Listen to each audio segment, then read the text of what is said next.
Assalamualaikum warahmatullahi wabarakatuh. Selamat malam semuanya. Semoga selalu sehat dan bahagia ya. Senang sekali kita bisa berjumpa pada malam hari ini. Kalau di sini malam ya. Kalau di sana mungkin masih pagi atau masih siang nih.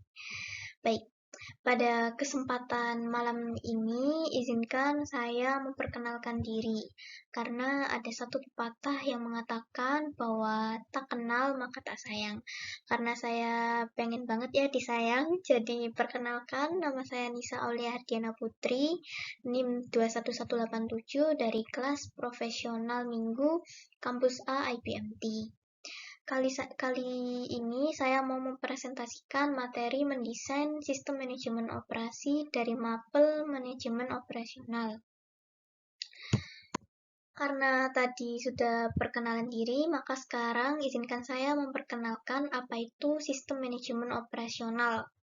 Sistem manajemen operasional merupakan bagian dari manajemen yang saling berkaitan dengan mengawasi, merancang, mengendalikan, serta pengambilan keputusan proses perubahan input menjadi output.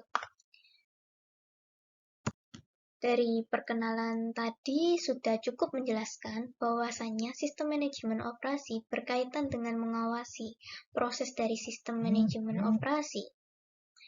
Baik, di sini sudah terlihat sebuah desain sistem manajemen operasi dalam produk coklat tempe. Mungkin di sini ada yang pernah mencoba atau belum ya, rasanya seperti apa coklat tempe itu? Karena dari namanya sudah unik sekali karena variasinya menggunakan tempe. Sistem manajemen operasi meliputi sebuah rangkaian proses input dan output. Proses ini biasa dikenal dengan sebutan IPO, yaitu singkatannya input, proses, dan output.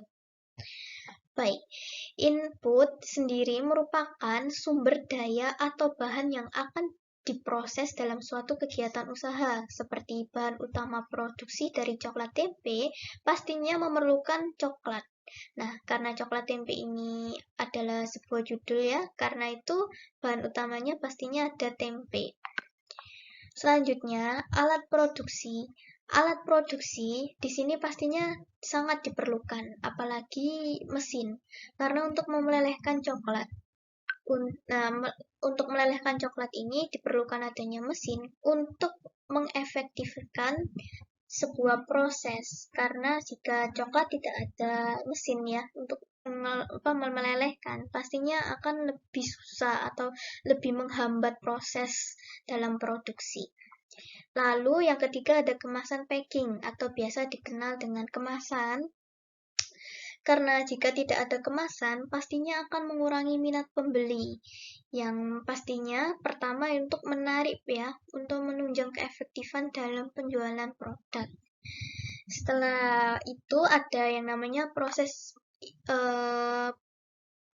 ya. Input itu tadi juga termasuk proses, dan sekarang langsung menuju ke proses. Setelah itu dalam melalui proses pengolahan itu dilakukan menurut SOP-nya, Standard Operational Procedure. Karena selain pengolahan produksi dalam sistem, proses juga harus memastikan bahwa coklat dalam kondisi stabil untuk pengolahan yang lebih baik. Yang terakhir pastinya yaitu untuk pengemasan produk dalam sistem proses. Selanjutnya ke sistem output. Sistem output yaitu hasil akhir dari proses, yang dapat disimpulkan bahwa hasil dari proses adalah produk coklat tempe. Jadi dalam mendesain sistem manajemen operasional bidang usaha coklat tempe, output yang dihasilkan bersifat tangible, yakni dapat dilihat dan dirasakan oleh konsumen serta bersifat memuaskan. Nah, oleh karena itu, peraturan dan standar operasi dalam produk harus disertai dengan pengawasan dan ketelitian agar tidak terjadinya kegagalan dalam produksi. Selanjutnya, saya akan memberikan gambaran dari desain sistem manajemen operasi di bidang jasa. Bidang jasa di sini yaitu ada salon. Bagi cewek-cewek pastinya tidak asing ya dengan tempat ini. Nah, dalam bidang jasa salon juga melewati proses dalam IPO. Mari kita simak ya. Di sini ada input. Yang harus disediakan dalam input adalah SDM, sumber daya manusia yang profesional di bidang salon atau kecantikan. Sumber daya yang profesional ini bisa menunjang keefektifan dalam proses nantinya. Selanjutnya, ada konsumen yang akan menggunakan jasa salon dalam memenuhi keinginan dan kebutuhannya. Yang terakhir, ada peralatan salon. Peralatan salon di sini sebagai penunjang proses dalam pengelolaan produk atau jasa. Salon biasanya menggunakan alat-alat modern dalam penataan gaya rambut karena untuk memudahkan seorang pegawai salon dalam memenuhi keinginan konsumen. Selanjutnya, yaitu proses. Pengelolaan standar salon. Setiap salon pastinya memiliki karakteristik dan standar yang berbeda dari paket pelayanan jasa, karena disesuaikan dari masing-masing kesanggupan penyedia jasa dalam memenuhi input yang dibutuhkan. Metode dalam setiap pelayanan pastinya berbeda, disesuaikan oleh SOP yang tersedia dalam masing-masing salon penyedia jasa. Selanjutnya yaitu ketepatan dan keterampilan pelayanan, tolak ukur dari keberhasilan sebuah jasa. Tolak ukur keberhasilan sebuah jasa salon itu adalah kepuasan pelanggan. Karena jika adanya kepuasan pelanggan dan kemauan pelanggan untuk datang kembali itu adalah suatu hal yang diinginkan dalam suatu jasa salon ya. Karena pastinya ingin ada feedback dari konsumen. Ya, selanjutnya yaitu ada evaluasi dan penilaian konsumen.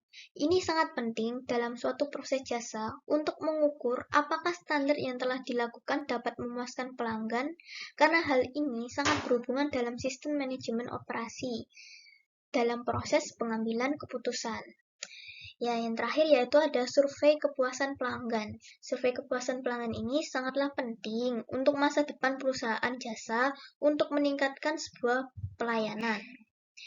Dalam mendesain sistem manajemen operasional bidang usaha jasa, output yang dihasilkan itu bersifat intangible dan tidak tampak oleh mata.